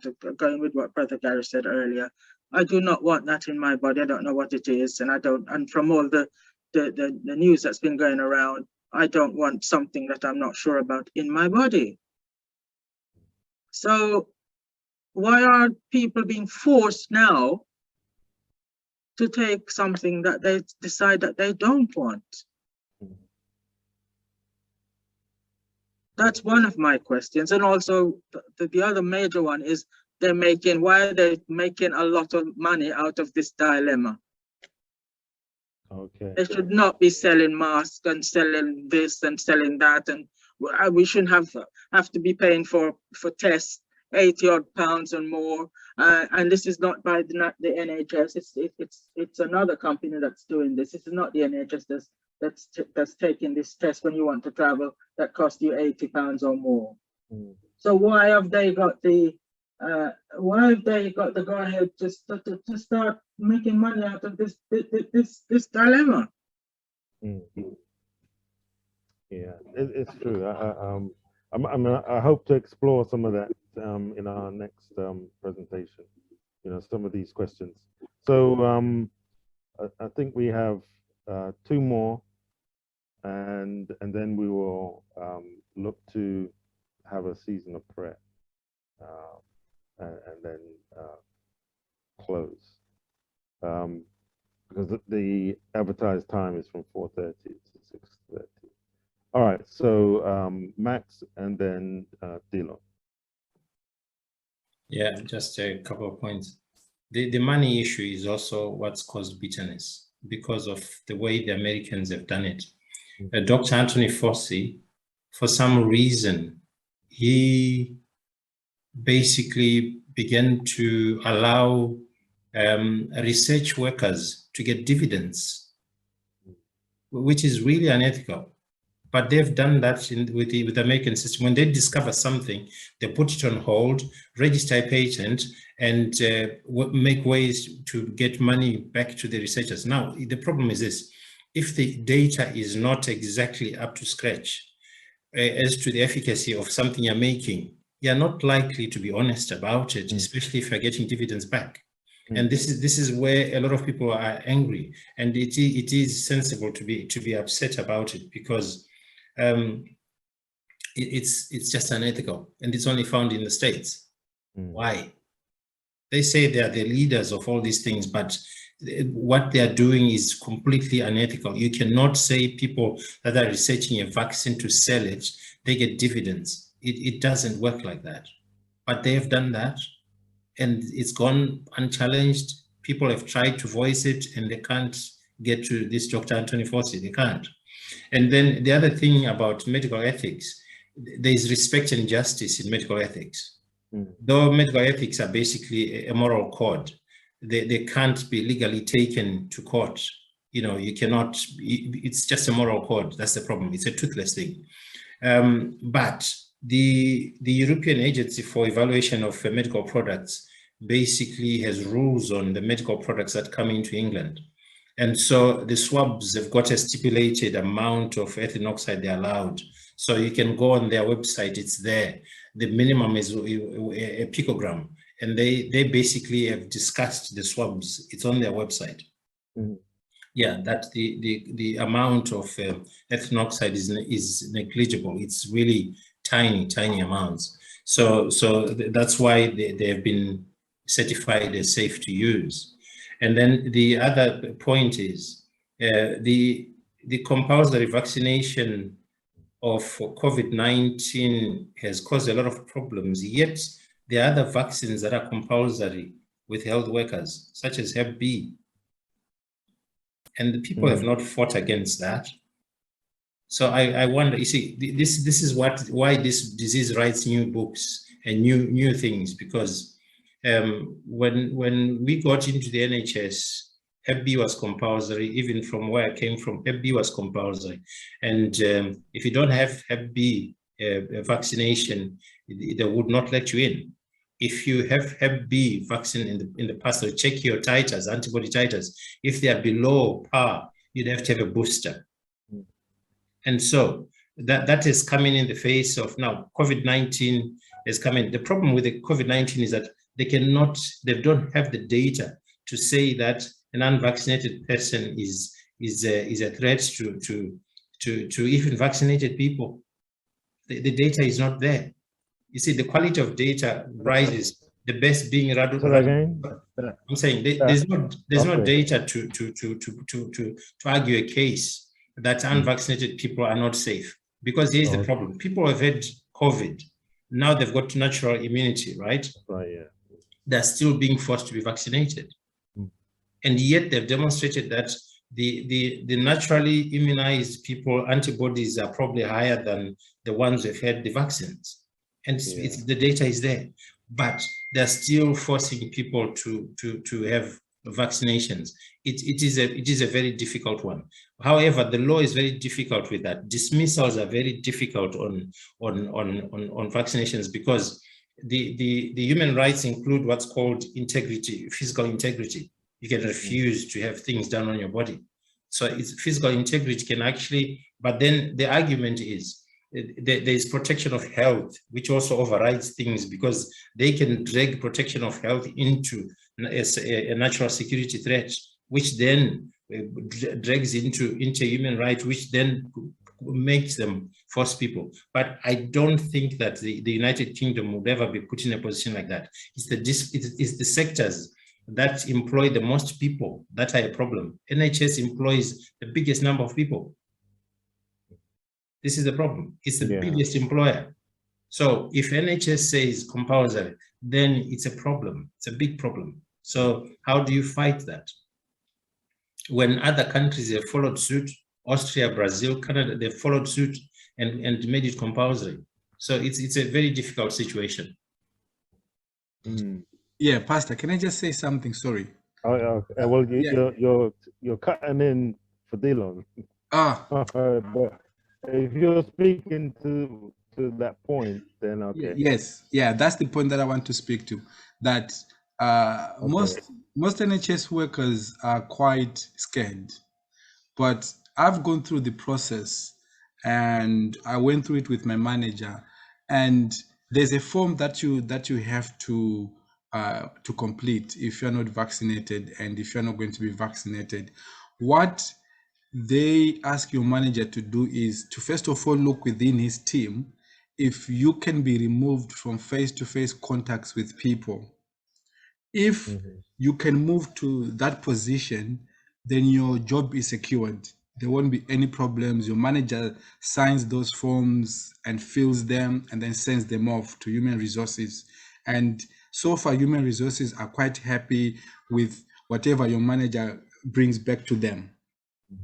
So, like for me, it was easy to just, switch my role from face-to-face to my managerial role, where I can do supervision of staff online, where if need be, I can review patients online.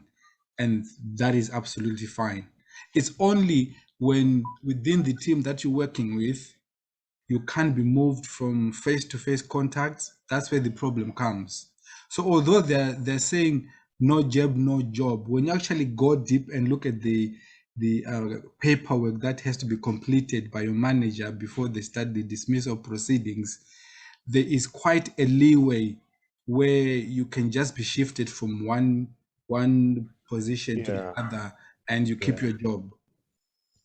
But that often depends on the band that you're in within the NHS. So if you're within a band where you can go across. I mean, if you're just a regular nurse or an anesthetist or technician of some kind, you may not have that opportunity to move across into a non-client-facing role. And that's part of the problem. So that means if they can't redeploy you, then it means that they will probably let you go. You know, the outcome of the discussion, the government discussion, the committee that was on Monday at 6 in the evening, the outcome was the ayes have it. So there was consensus, there was agreement that this should not be rolled out because of the loss that would that the NHS would incur, the loss of staff. And it remains to be seen whether the government will listen to the findings of that committee and take it on board. But it seems that they are intent with going ahead. Delon.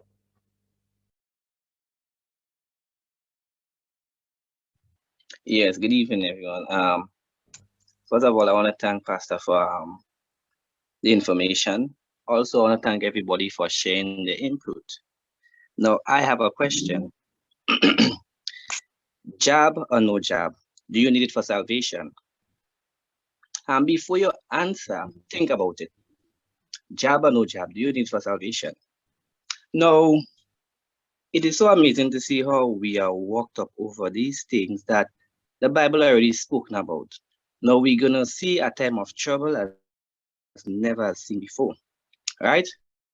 Now we are seeing precious souls out there dying because of what we are facing now, right?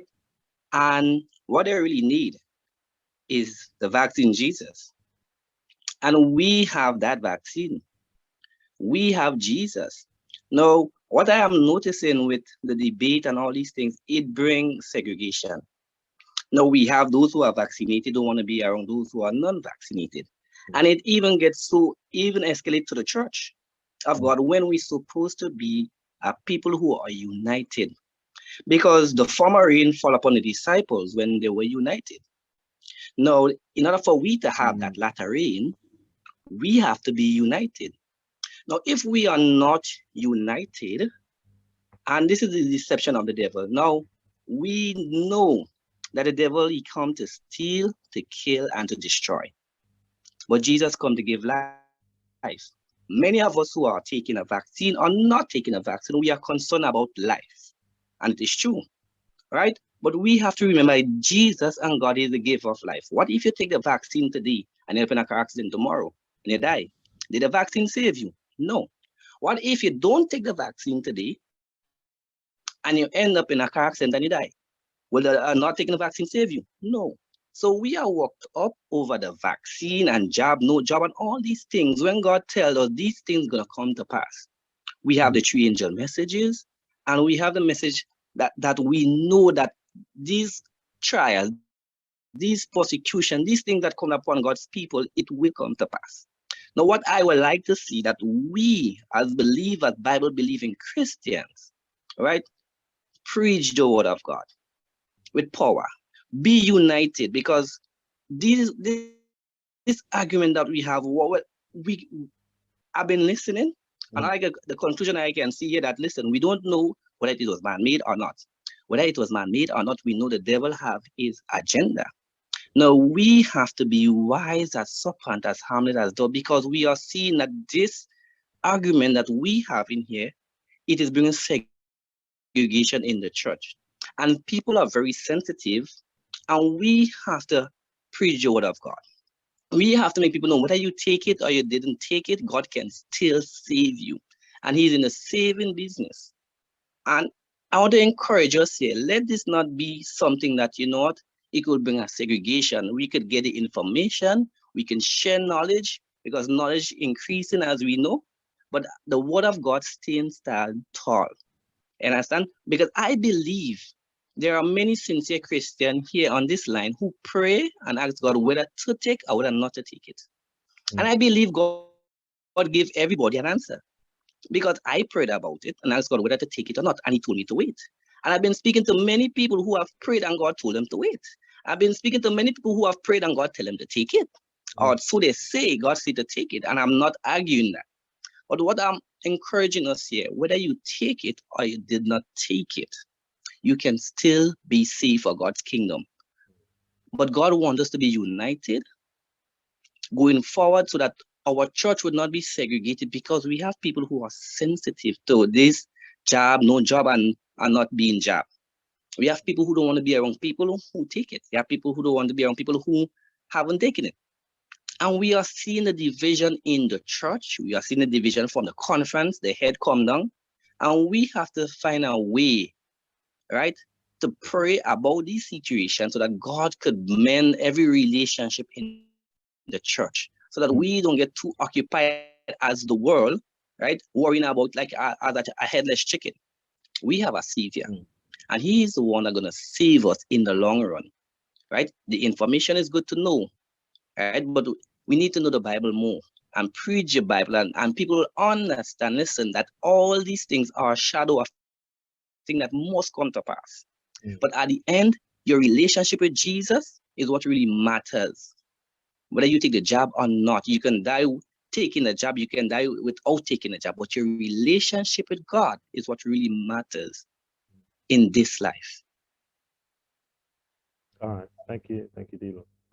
Thank you for your contribution. Yes,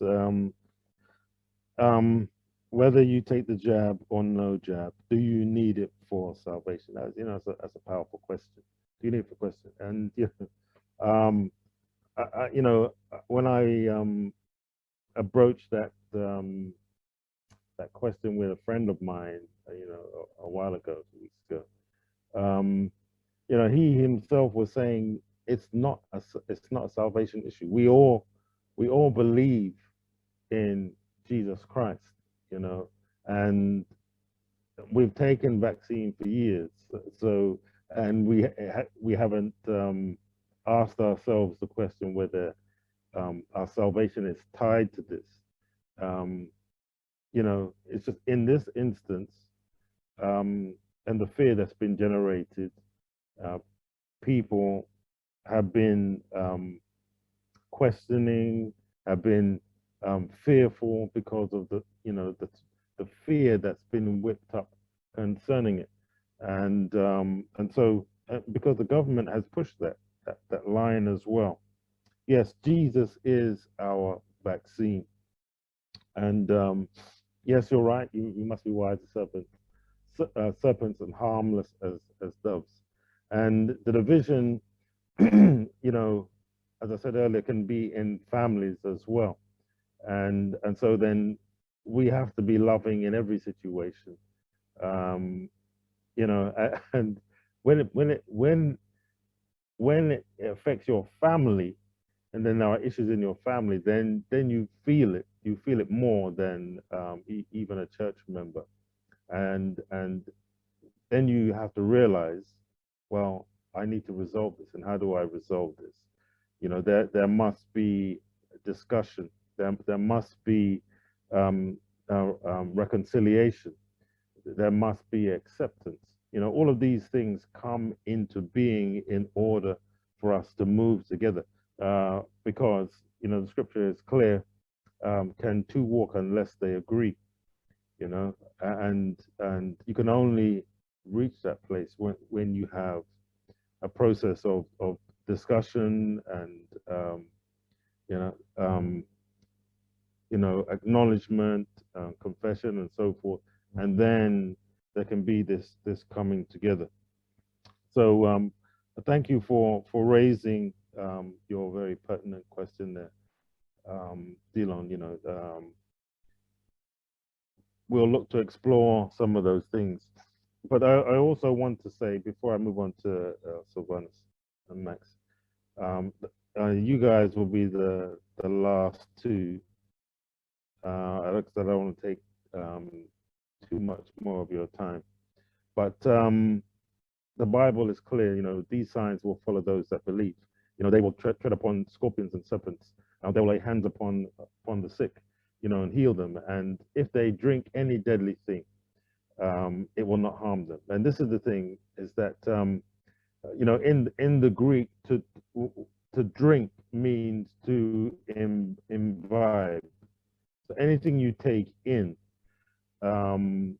is to drink, whether you drink something, you know, through your mouth, or you receive it through your eyes, or you receive it into your body through an injection. It is to drink, you know, to take in. And I think as believers, we have to accept that if we have taken something that we feel may be harmful, then we have to exercise our faith as believers, you know, so that no harm will come upon us in that respect. So, you know, God is our protector. And if we walk with him, you know, if his words are in us and if they abide in us and we abide in him, and then we may ask for the things that we need, and it will be done. And so we have to stand strong in our faith in God, regardless of our decision, whether we have taken or not taken the vaccine. We have to stand firm in our faith, because our faith is the deciding factor. You know, fundamentally, it's the deciding factor. All right. So I would encourage you to be strong in your faith, to draw close to God, so that the signs following the believers will fall upon you. Silvanus and then Matt.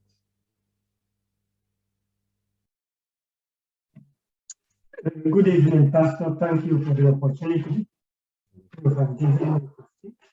I also thank Brother Max for mentioning the fact that even those that have caught the COVID and have developed the immune system are being forced to vaccinate. Well, why that is the case, I don't know.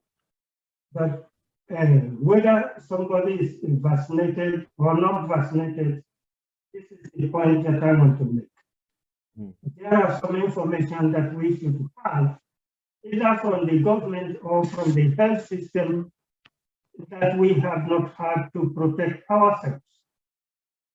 The fact that boosting your immune system through the vitamins, vitamin D, zinc, we have not had that.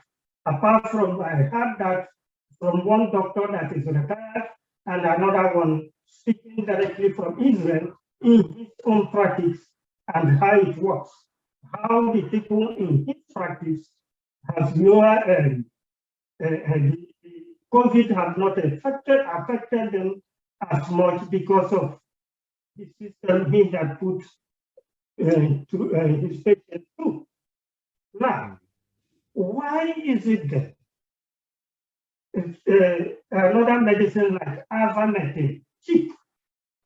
My friend went to one of the chemists and asked the chemist in England here if he could obtain ivermectin, which could reduce that the antenna raised, because they thought maybe he was a spy coming to spy them out.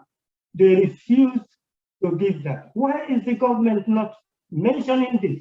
Why is it that it is only one system of treatment that is available? Then again, having said that, it is for individual to choose whether you want to vaccinate or you do not want to vaccinate. I personally believe that all the information should be made available. No treatment should be banned from, say, for example, as Sister Florence mentioned earlier, if you are sick, nobody sends you home to go and quarantine. They should make a provision and say, okay, you take this, maybe it will be all right at the end. But they wait until this develops to a certain level. So begin to suspect what is going on here. If you have headache and maybe you are dehydrated, somebody will ask you to drink water to make sure, to eliminate that is because it's not because you are dehydrated. But in this particular disease, they tell you to go and start at home for 14 days. So I can't understand it. That is the question I want to ask. Yeah, I hear what you're saying. Yeah, we have a lot of questions concerning these things, and hopefully we can explore some of those. I mean, I do have a lot of information, and I've only looked at a fraction of that this evening. Max, you're the final hand. Oh, it's actually me. Oh. Good evening, Pastor. All right. So I joined in the discussions a bit late, but it's been very helpful and very useful. And I know because there's been a lot of back and forth in some of the groups with regards to this. I just felt that I don't know whether is there going to be like a separate platform to kind of address these kind of issues separately from the groups that are, I'm guessing, were probably created more for prayer and devotionals, because I know that there's been a lot of activity with regards to this whole topic and a lot of debate. And I was just wondering whether is it the right platform for us to be putting our views, because obviously we need to respect each other's decisions. Yeah, and so that was just my concern, that I don't know whether we're using the WhatsApp groups for the right purpose. Yeah, well, the WhatsApp group itself is not for that discussion, unless we set up one specifically for those discussions. Generally we're sticklers for protocol. If a group is for a particular purpose, then we like to stick to that purpose. And anything that seems to be out of sorts, then we're not happy with that. So when it comes to the Wednesday night prayer group, that's not the forum to have the discussion around vaccines and so forth and people's opinions. That's not really the forum. I think we would have to create another one if we wanted a WhatsApp discussion around that. Then it would be acceptable. Then any who wanted to join that could actually join that. But this is the place for us to be able to talk, really. So to present some information, hopefully have a panel of people where we can have opinions, professional opinions as well, and then then there can be more question and answers regarding those things that are raised and that have been presented. So I mean, as it stands at the moment, I'm trying to straddle both sides of the argument, but I presented the information as I found it, and there's more to that as well. So which I'm hoping to have others that will be able to to present the other side more clearly as well. We've just looked at the two narratives really, and asked questions around the two narratives. But I do believe that this is the place where we can have a greater discussion than simply posting comments on a WhatsApp group that is not specifically set up for those discussions. Okay. I hope that answers your questions, Linda. Yes. Yeah. Okay. Thank you. All right. Thank you. So I want to thank everyone for your contribution, and I also wanted to to offer a time of prayer. If you want to have a time of prayer, if you have any prayer requests, and you could post those, and if you post them to Elder Andrew, if you have any particular requests, and then he can let me know directly.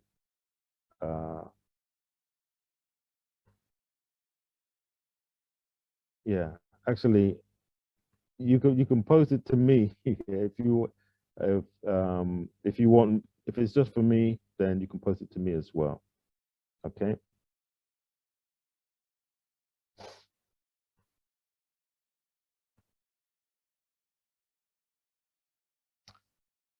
And then we will have a closing prayer.